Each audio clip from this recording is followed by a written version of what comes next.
Hello and welcome to the Health Oddity Podcast, episode 246. Now, if you are listening on the day of release, as I know many of you do, it is Friday the 16th of May. So we are heading towards June and towards summertime. And it's just Pete and myself today talking and sharing some thoughts and things. And we've been talking and I've said, let's start the podcast recording. So we start talking and I can feel us going into good content, and talking about stuff that we'll probably just have to repeat when we start recording. So we've started recording now. Before we go on, I'll quickly touch base with Pete and see how he's doing I, in Bath. I just want to say if anyone thinks, we'll start out with the disclaimer that if people think this episode is rubbish, the stuff we talked about before we hit record was exceptionally good. And you missed it. We're sorry, but never mind. These things happen. No, I kept going into things. No, let's start. We'll talk about. Are you doing all right, Pete? I'm doing very well. Yeah. I'm busy, but it's good busy, if that makes sense. Yeah, it's busy, but you're moving towards something meaningful, aren't you? So Yeah. yeah. I've got a purpose. Well, that's I've finally great. found one. Yeah, well, that's great. That's brilliant. I mean, that's because it's only at the time this goes out. It's only probably I can't remember the date that we're coming to Bath. It's only about a month away, I think. Yeah, we need to get that sort. I'll talk to you. I was meant to talk to you about that before I hit record, and I forgot. And now you've reminded me. That's all But right. nobody wants to hear about that, so we'll do that. No, after. yeah, but no, I think that's coming round quickly, so that's great, and that's great. And so we're going to be talking about some stuff today, but just to recap, because I think every now and then I say this to Pete because we kind of set out to probably once a month have an episode where it's just the two of us kind of unpacking previous guests and discussing what's going on and what things we've learned and what we're doing, and it often we run away with big chunks of guests because the last 7 weeks, the last 7 episodes, we've had guests on. We've had fantastic guests on the last 7 weeks. So just to do my pick of the pops as I usually do on these episodes. If you haven't listened to any of these and you wish to, then go back and listen to them. But going right back to episode 239 was with Gemma Wesson, and she was talking about the Stronger Women Academy in Teesside. Then we had Pete Linnett on episode 240, who was the multiple times world's strongest disabled man and world bench press champion. That was a really interesting conversation with Pete, who was born with spinal bifida, and we learned a lot on that one. Then we had Andrew Burton on episode 241, who was the world's strongest firefighter. And he just won the Arnold Pro-Am Strongman competition out in Columbus, Ohio. That was great as well. Where I think, Pete, you dropped a Steve Martin Roxanne reference from 1987, which went right over his head. I know that was when he went. I wasn't born yet, and I was like, oh, jeez. And then the next episode we had episode 242 with Mike Tiktinsky, which was a really great episode. 78 years old, state record holding powerlifter who only took up strength training when he was 58 after having prostate cancer. That was really good. We'll probably touch on that episode a bit today as we discuss things. Then we had David Amaland joining us on episode 243, the first episode we ever had coming live from Greece, and that was a really interesting episode as well, all about finding your connection to fitness, your deeper connection, and how you can make it personal to you, which we'll probably talk a bit about today as well. Then we had Elise Ball on, former professional ballet dancer and show dancer, episode 244, talking a lot of stuff around eating disorders and issues around dancing and professional dancing and body image, and then finding strength and a more healthy, again, I suppose tying in with David Hammond, a more healthy connection to exercise and training coming from a very unhealthy one. And then last week, episode 245, we had our friend Big Terry Hollands on, talking about his life and career in strongman and rugby initially, and coaching now and bodybuilding and all that sort of stuff. So yeah, we've had 7 really varied episodes on. And today you've got Pete and I. So yeah, Pete. I mean, we were kind of. I mean, I'll kick off with just kind of floating an idea, which kind of I think is apt for both of us at the moment. You're incredibly busy doing something all around Solvitur Ambulando and Walk Bath and Walking Solves. I'm incredibly busy at the moment, as I've got a key member of my team, my staff that I've had. Nikki is leaving Unique Results. She's been a part of my journey for 17 years. She's been an employee for 12 years. That's creating a lot of kind of not a challenge, but work at the moment, sorting things out around that.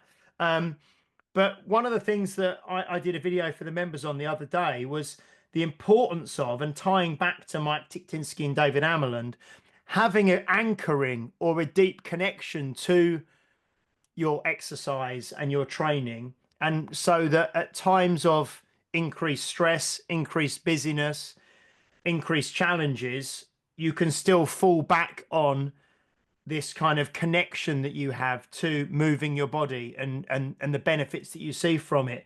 So I mean, you're busy at the moment, obviously, with what's going on. Yeah, how is this tying in with you? I think having a big purpose is very helpful, obviously, but how's your training going at this heightened time of stress and busyness? Very well. Sorry, I was distracted there because the dog was spasming, but I think he was just having a dream. It was just a very vigorous dream. He's all right now. He's stopped. That's all right. Thank God for that. Yeah. So yeah, I mean, training wise is fine. I'm getting stronger still, and that's fine. What was interesting was what we were talking about. The fascinating stuff we were talking about before press record was just about, like tying in training with, like, right, when you get a goal. We've spoken about this before, but it's interesting when you hear a lot of and we've spoke to a lot of athletes and people who've won medals and won competitions and won world championships and all of this sort of stuff, and then it's like, well, what happens next? You've reached your goal. What happens next? Especially when it's a lofty goal, and every goal is lofty, isn't it? Because it's something that you want, I suppose. So when you get to something, what keeps you going? When you get your result, when you lose a couple of stone or whatever it is, what keeps you going? And that's what you're saying about, like, the connection to it and the purpose and all of that.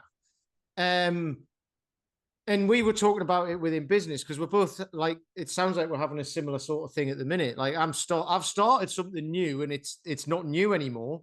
And it's got to a point now, I'm like, right, well, how much further do I take it? And I know how much further I take it because it's not all planned out, but I've got a vision for it and where it's going to go and all of that.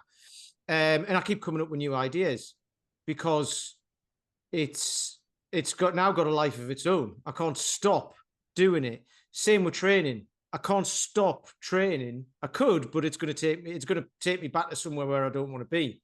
So I think it's hard to explain what the connection is to it, like the actual connection to the training, to business, to whatever. It's really hard to explain what that connection is because it's personal to me. And yours is personal to you. I wouldn't want to run a gym. I've never have. But I was in the world. Nor do I at the moment. No, but you know what I mean? You've done that for so long.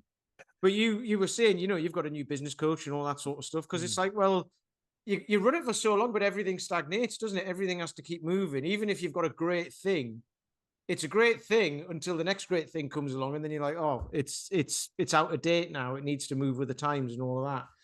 And we do as well. I was thinking about this last week or this week or whatever, I can't remember. But I was thinking about, like, stagnation, and stopping moving.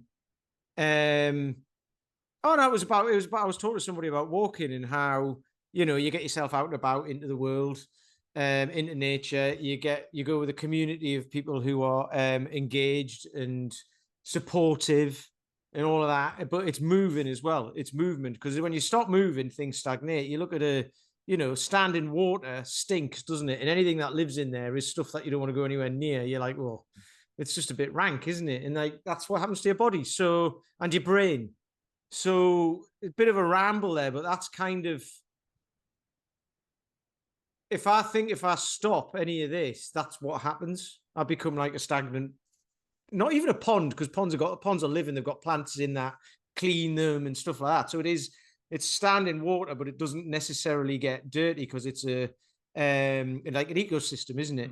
Yeah. But like stagnant water, that's just like, a ditch water that then just, we had a leak outside and had a paint pot underneath to catch some of the water, and there was things living in it and everything. It was horrible, and it stank.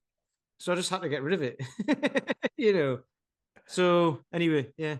What about But I you? think without that, yeah, but because I did a video for my members the other day, in the ice tub, like I often do, and I kind of said I was asking for their feedback, like because what I kind of said was we've got about 130 people, say, who train at the members at the gym, and some of them are absolutely there. They've got that connection to exercise, that connection to moving, that kind of. And I said it's not really like a why, because I think if you say, "Oh, I'm training because of my kids and because of this and because of that," but it's got to be something like deeper inside you that kind of connects you to it.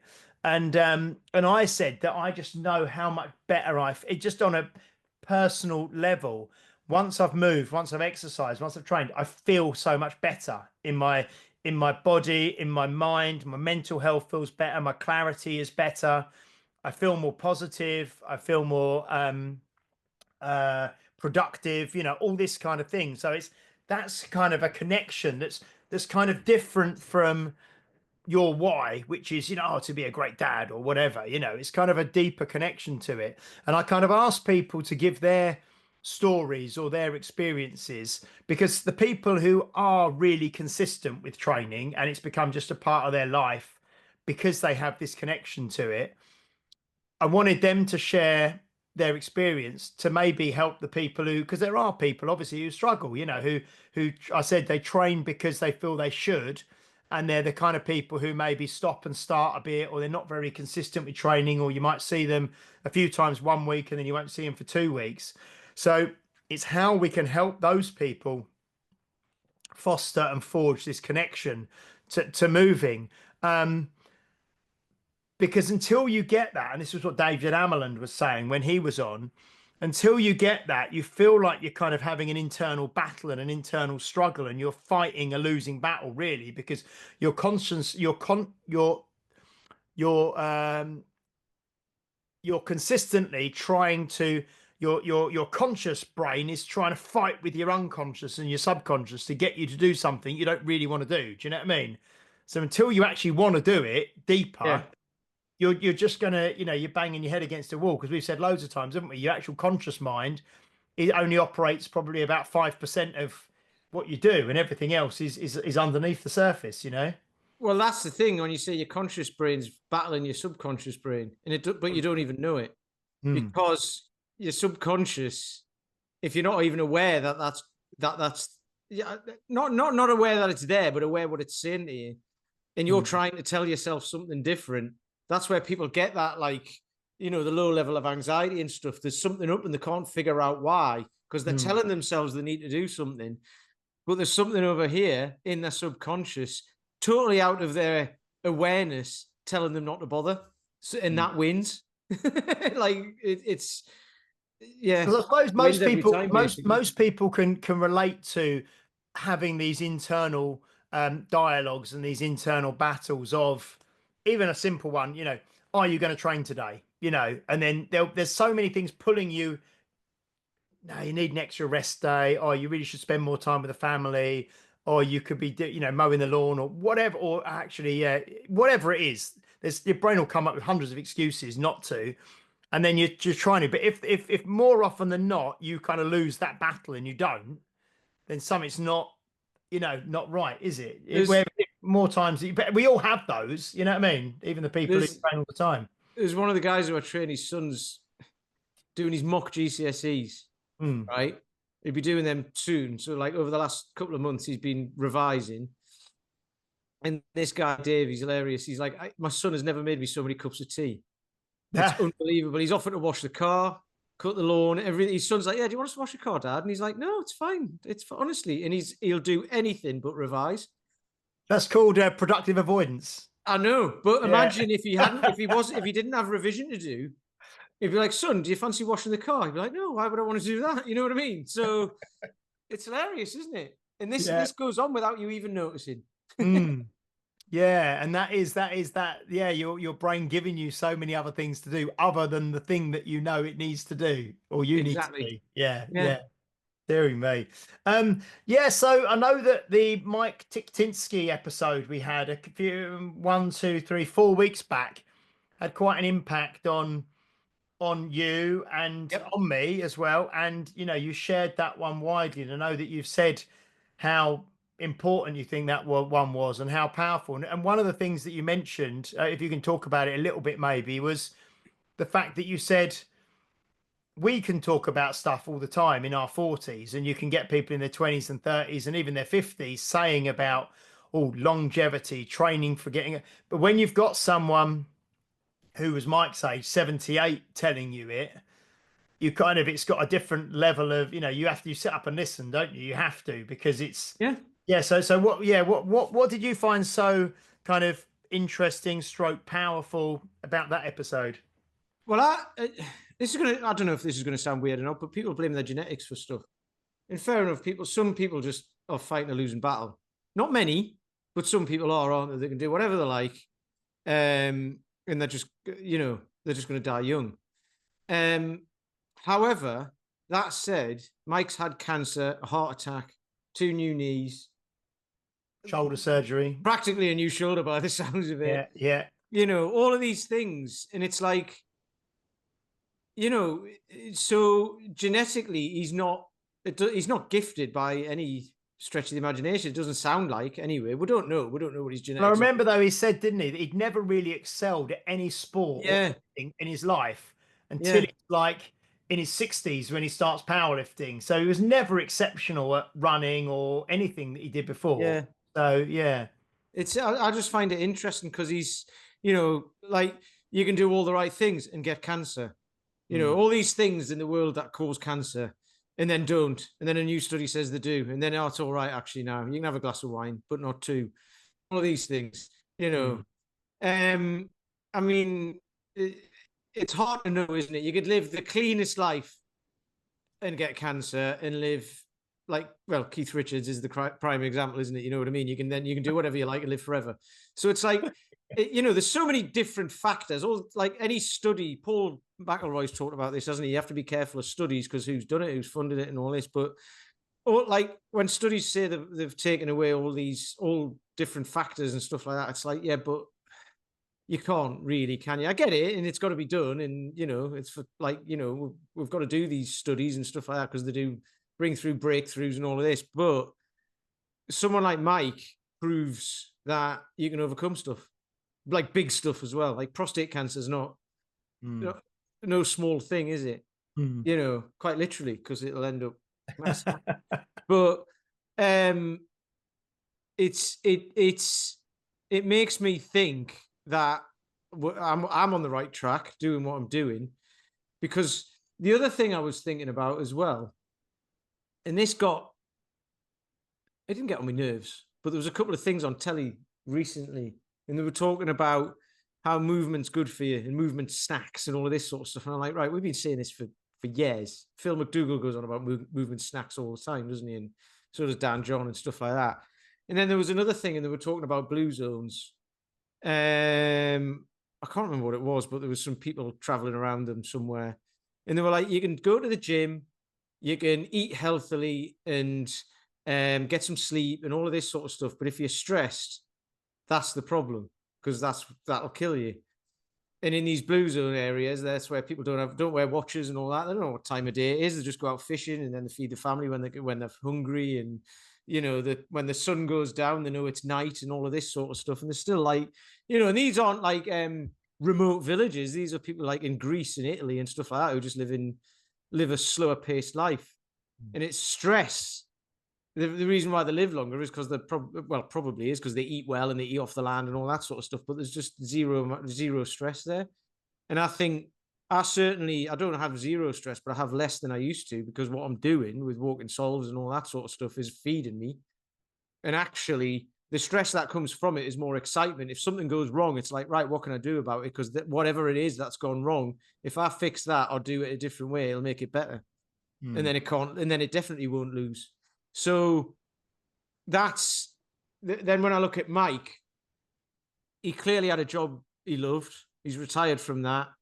He's clearly still in it because I'm now friends with him on Facebook, and he's political, but Yeah. not in a like inflammatory sort of way, Mm. But he's got a political stance on things, but it sounds like quite measured and all that sort of Mm. stuff. But so he cares about things, but he doesn't get too stressed about them by the looks of it, and he's he eats well and And he trains laughs a well lot, and doesn't he? He was laughing a laughs. lot Yeah, when he yeah, was. Yeah, yeah, yeah. exactly. So he's just he seems to be like a you know, you want that experience of a kid experience, like seeing something for the first time. And it seems like he's like that with everything, Mm. which I think is brilliant. And the one thing with those, I know the blue zone thing has kind of been partly, debunked or whatever. But one thing that you can say there, you just got to look at the commonalities. And the one thing that is massive, and I can't remember what I was listening to the other day. It was a podcast. Um, might have been one of ours. It might have been someone else's. But the the um the importance of social connection, and community, and like you said, having a purpose. And Mm-hmm. like Mike had the guy who lived opposite him who wants to go into the Marines, that came and trained at his garage and stuff like that. And there's those things that are kind of, they're nothing to do, well, on the surface of it, they're nothing to do with health, that you wouldn't think about. You always think with health, you think about smoking, drinking, exercising, sleep, stress, all that kind of stuff. But just having a happy kind of life, and having friends and family around you, and all of that sort of stuff is massive, isn't it? I mean, it's that's where I think you see real happiness in people as they start to get older. And loneliness is a killer, like Absolutely. for any age, you get, loneliness at any age is a horrible thing, when you feel like you're on your own. Yeah. Yeah. I mean, that's a big thing with what I'm doing. It's a big thing with what you do, to be Mm. honest, because it's like, you've got a community within the gym, and Mm. you'll go skiing and you have a Mm. Christmas party and you come and walk in and all that sort of Mm. stuff. You all do Mm. things together, don't you? And Mm. that's what it's all about. And we've spoke about that before, haven't we? You don't have to join a gym. You don't have to go walking. You don't have to do anything. But when you do something, pick something that you're going to enjoy doing and you're going to want to do again and again and again. Because if you pick the whole comfort zone thing and doing things outside of your comfort zone that you don't want to do and getting uncomfortable is great. But if you start there, then like where do you go from there? Mm. You've got Mm. to get started first. And if you're lonely and depressed and anxious and stressed all the time, then the idea is to just manage that first. Then because you're already uncomfortable, you know what I Mm. mean, just in daily life. So then that's probably where you need to get some comfort in your life, Mm. and then later on you can start to challenge yourself a bit more. Because it's just challenging just to try and get out of that, isn't it? It's challenging for some people to get up in the morning and have a shower and go to work. But it's Yeah, still good. we had a new lady sign up to the gym. I just saw her today, called Jane Ford, and her and her husband John both joined, and but they came in today, but separately, to do their kind of initial chat. John And Ford, the famous film director. no, not the famous film director, no. um, and yeah, yeah, and and uh, and she had said that they both live really quite healthy lives already, but she trains 3 to 4 times a week at home on her own with weights. And I think she's part of some kind of program where she gets she does it to videos and whatnot that are sent to her and things. But one of the things when I sort of said, because it's interesting, the first sheet that I go through with people is called the purpose. And so tying in with what you said, and it's kind of, what made you get in touch with us, and then it's kind of, what do you want out of this, and how will you know when you've had it, and when do you want it by, and all this kind of, these broad questions. And one of the first things she said was, I'm sick and tired of exercising on my own at home.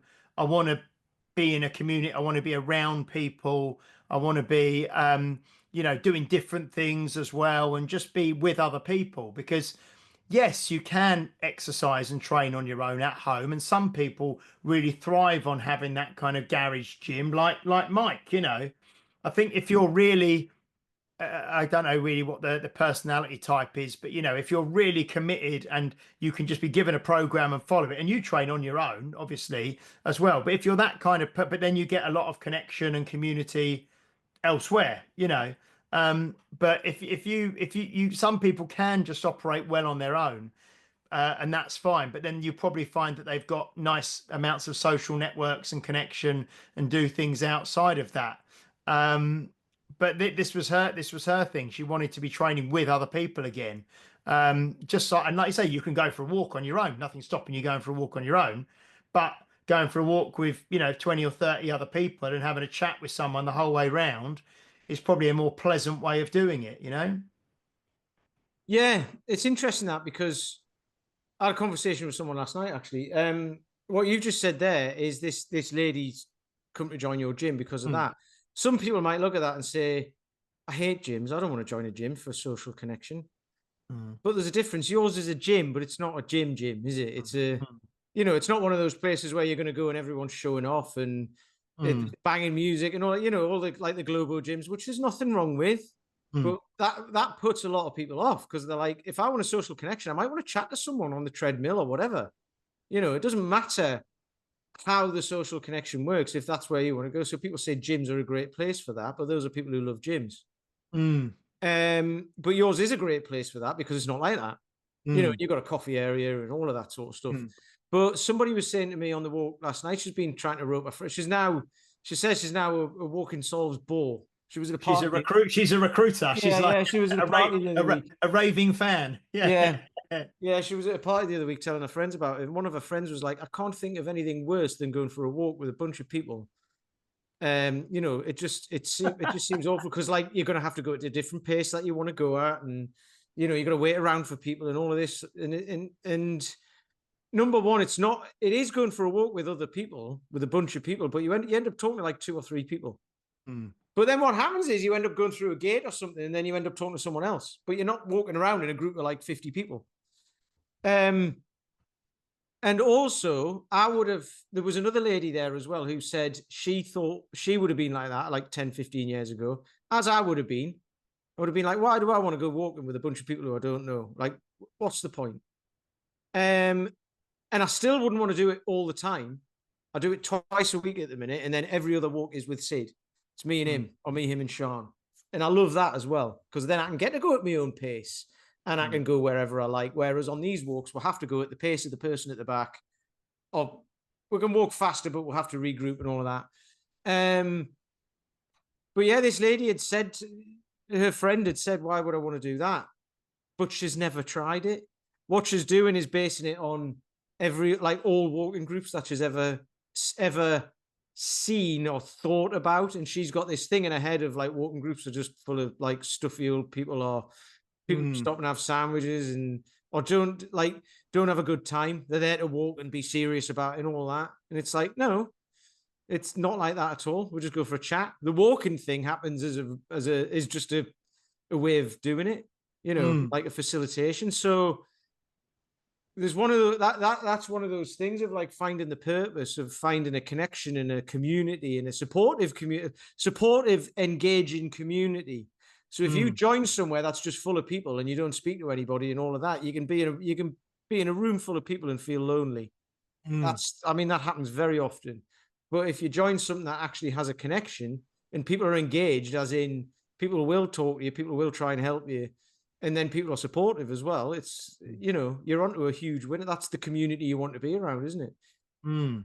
Definitely. I mean, I know that when we do when we do the walking weekends previously, say there's, I don't know, 15, 20 of us. I'll talk to different people throughout the walk, like you say. So you start off walking with someone and you have a chat for, I don't know, it could be an hour. And then you realize there's someone a bit further back who might be on their own. So I drop back and have a chat with them and talk with them for the next hour. And then, you sit down, you have a little break and you chat to someone else. So you're talking to different people all the time. Um, and it's the same with the ski trips that we do. I'll be chatting to different people at different stages of the day. And it just talking to someone and having a conversation like we do when we get guests on here. It's a lovely way to spend your time, really, isn't it? I I think love it. Yeah, it's great. it's you get to know, like when we have people on the podcast, like I always say, like when we had Elise on a couple of weeks back, um, or Gemma Wesson, or they're people you've met, but you meet, usually when you meet someone, you have a bit of small talk with them, and it's a 5 minute chat, and it's just pleasantries. Um, but when you actually talk to someone on here for an hour, or you're walking with them and you talk to them for half an hour, and that's a proper conversation. You get to kind of, you might just start off by talking about, I don't know, what's on the TV, or the news or weather or whatever. But you'll find some common ground, and you'll get to a deeper conversation. I'm pretty much sure that happens that for everyone on your group. You find that Well, again, you find that actual connection, not just small yeah. talk, find a proper connection. Well, Elise was that was brilliant because I had a perception of her from our social media because I've never met her, and I had a perception of what she was like from our social media, but she was nothing like that. Yeah. But you make that perception, don't you? You can't help it. Mm, Um, so yeah, but I didn't know her, and I thought, okay, she's this person. She's and I didn't know her whole backstory. And then when you look at it, I mean, like when I say she's this person, I didn't have a deep perception of her. I just thought that's this. She looks like this sort of person, whatever it is. I don't know. And she was completely different. mm, I thought she'd been some successful ballet dancer in the past and all this, and it's like turns out she wasn't, and there was reasons for that, which were beyond her control. So it's like, well, then there was lots of consequences to that as well. You don't see any mm. of that. You know what I mean? And if everybody knew that, they wouldn't write any nasty comments about her, would they? Not that you get to that, you know what I mean? But like, you just wouldn't. You'd be like, No, well, no. I mean that's that's the nature of social media. well, no, yeah. But this is the Nasty thing: if you comments, knew the yeah. backstory, you just wouldn't, would you? Mm, But what else? Oh no, the talking thing and the getting to know people is amazing because some people will turn up and give you their life story in the first walk. Other mm, people don't speak. And what tends to happen is over like 5 or 6 like different walks or 5 or 6 weeks or whatever, people will be chatting away. This will happen in the gym as well. It happens wherever you go. Some people are more open than others. Some people will just sit in the background, listen to conversations, and they're like, oh, these are the kind of things that they talk about, and this is okay.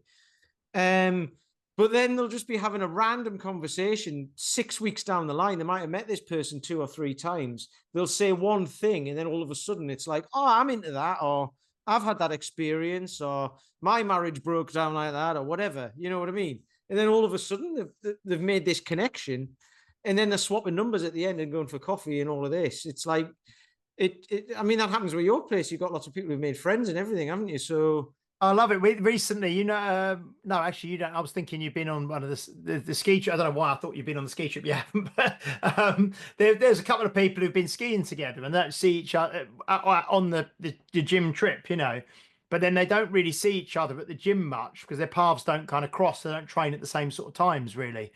And the other weekend, I think they were both in training, and then they just were both happened to be training at the same time, and then they went round the corner to like and had a coffee together after, just had a catch up, and it's so nice when you get that, and they're both people in there. Well, one of them is Sue Collins, who's been on the podcast, who's late 60s, and Hugh is, I'm not sure he's retired, he's 60s probably, but yeah, it's lovely that kind of that kind of connection that people get.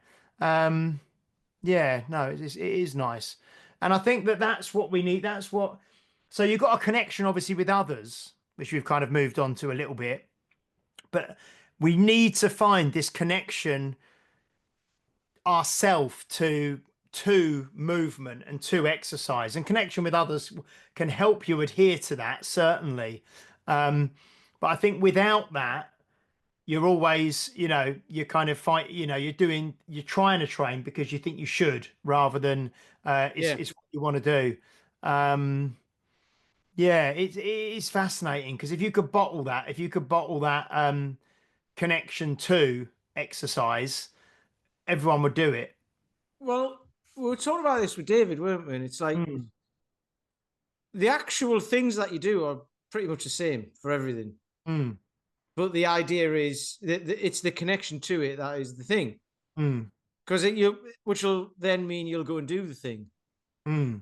So the ultimate outcome is to do the thing anyway, but it's doing it willingly rather Forcing than yourself. yeah, than forcing yourself to do it. Yeah, and that's where the whole willpower thing comes in and everything, doesn't it? Mm, mm. No, Whereas it's like you just get up and it's something that you do. It mm. becomes a habit. Um, I mean, there's so many different ways to think about that, and there's so many ways of explaining it. But trying to explain that to somebody who doesn't get it, and I don't mean that in a horrible way. I just No, doesn't get it because it's they've not. never done it. It's like, well, you've got to, and you've got to kind of, you don't necessarily need a purpose immediately because it might just appear, Mm. and it probably will. You know, when you start to get those feelings, it's like the form over Oh, form no over function. function comes before form or Yeah, whatever for that yeah, philosophy. yeah. Form follows function. Yeah, yeah. Yeah, so you just get moving, get walking, do whatever, and then suddenly you've lost a couple of stone. And then Mm. you're like, oh, I look better and I feel better. Do I feel better because I look better? Or do I feel better because I've been out going out walking or I've been to the gym? It's like, it doesn't matter. Yeah, It doesn't yeah, matter. You yeah, just do. So yeah. that's a good thing. Now build a connection to that. And then what happens from there? You know, Yeah, there's one lady at the moment I'm really trying to help for a long time, really, for a number of years, who is one of these kind of people who it's hard work for it's a fight to actually just move and to walk and to do anything. Got a lot of kind of maybe health issues and quite big, and moving is difficult and stuff like that. And it's just it's so it's so heartbreaking. Do you know what I mean? When you want this for someone, do you know what I mean? That you just, if there was some connection there, if there was a true connection there, it would, you know, she would start doing stuff willingly and start feeling better. But it's always, stop, start, this excuse, that excuse, this thing comes up, that thing comes up, two steps forward, one step back. Yeah, that's why I kind of, yeah, not everyone, like, just like some people are always going to struggle financially. Do you know what I mean? yeah. And some people are always going to struggle health wise, and some people, you know will always struggle with other things in life. And some people will be drug addicts, and some people will be alcoholics, and some people will be addicted to food, and some people, you're never going to get to a point where everybody's, functioning well, I don't think. But Well, no, you're not. But I mean, there's ways out of all of that. oh yeah, yeah, but It's that's kind of on an individual, isn't it? I well, think. this is where what I was going to say when you were saying you were like, oh, it like kind of breaks your heart, and it's like you can want something badly for somebody, but if they Mm, don't want it, or if they don't even know they want it, you've got no chance because your yeah. brain believes you and only you. It doesn't believe anybody else. Someone will tell you something, you'll be like, oh yeah, yeah, yeah, and your Mm, brain's going like, nah, in the background, but you'll agree with them and then go off and do something completely different. And we see it all the time. mm, And the thing Paul Mort talks about this all the time is what people say, I'm committed to doing this, and it's like, well, how you look or the things that you do, your actions or the state of your bank account or whatever say something completely different. You say you're committed to something the opposite. You know what I mean? yeah, yeah, yeah, I'm committed to building a business. I'm committed to saving money. I'm committed to losing weight. I'm committed to going to the gym every day. It's like, well, something says you're not, you know, and yeah, yeah. it's harsh, but it's like those things don't lie. The results, Mm, the outcomes don't lie, do they? They are the thing.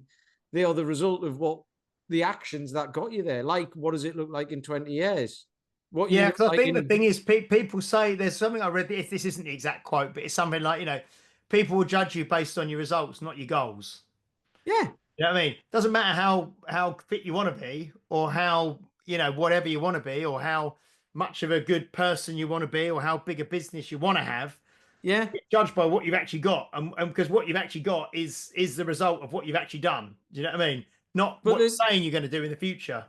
there's another step to that as well, because like it doesn't matter what people judge you about or not.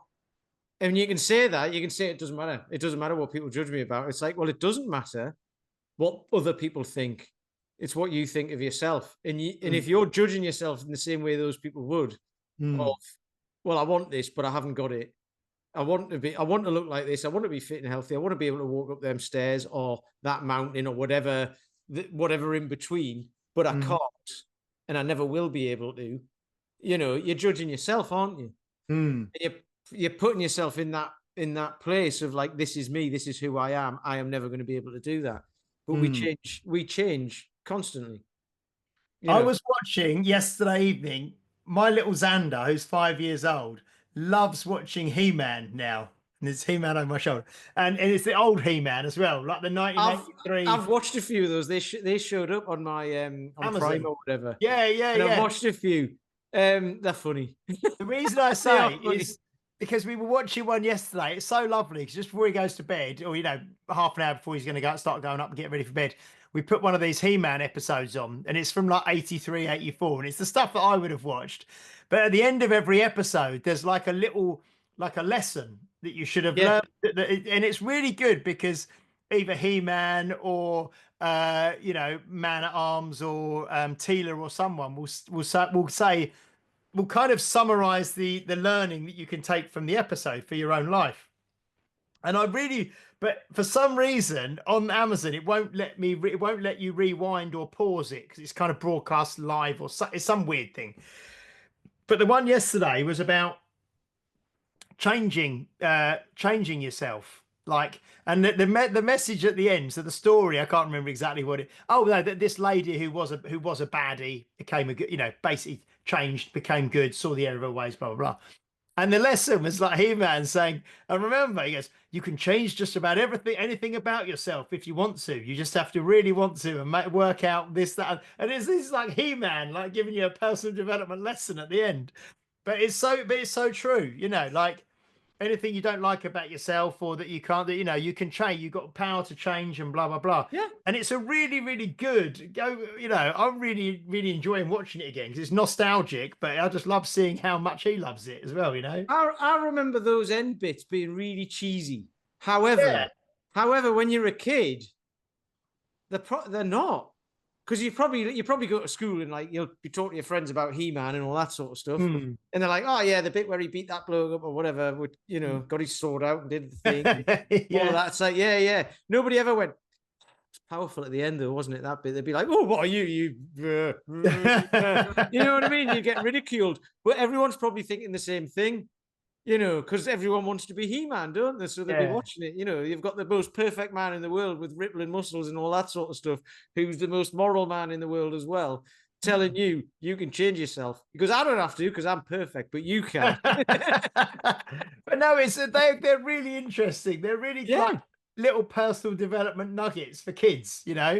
And I didn't. I think it was really good. Dairy me. Because I think I don't watch kids' TV, obviously, but I don't know what it's like nowadays. But like, there's still like you still get same messages through stuff, don't you? But they're quite, or they're trying to be subliminal or whatever, or trying to show kids that there's empathy in that, rather than just sticking it at the end and going, here's what that meant. Mm, You know what I mean?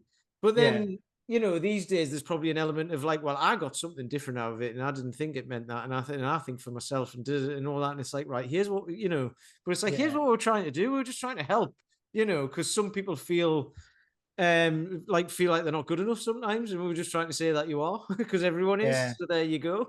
And it's good as well because it's 83, and I think that like we're going off on a He-Man tangent here, but it's 1983, but and there's no like forced stuff in it, but like Tila in it is like, because you got Man at Arms is Tila's dad, and Yeah. he's like she's Stepdad. No, he's a guardian. He's not a real dad, is he? okay, but she's like the chief of like all the guards, and she's like the head of Yeah. the army and stuff. And so it's like a female being like the chief of guards, the head of the army, but it's not like made a big thing of. Like it's like a Yeah. big kind of like trying to be, I don't know, woke or trying to push an agenda. It's just she is, and it's just like you think back to like things like Sigourney Weaver in like Yeah. Aliens. She was like the strongest like action hero in like the 80s, and it just was that, you know.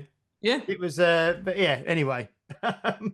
Right. I want to say before we go today that we have dates now. It's like I say, it's the 16th of May if you're listening when this comes out. But we have dates for Britain's Disabled Strongman this year now. It's in September.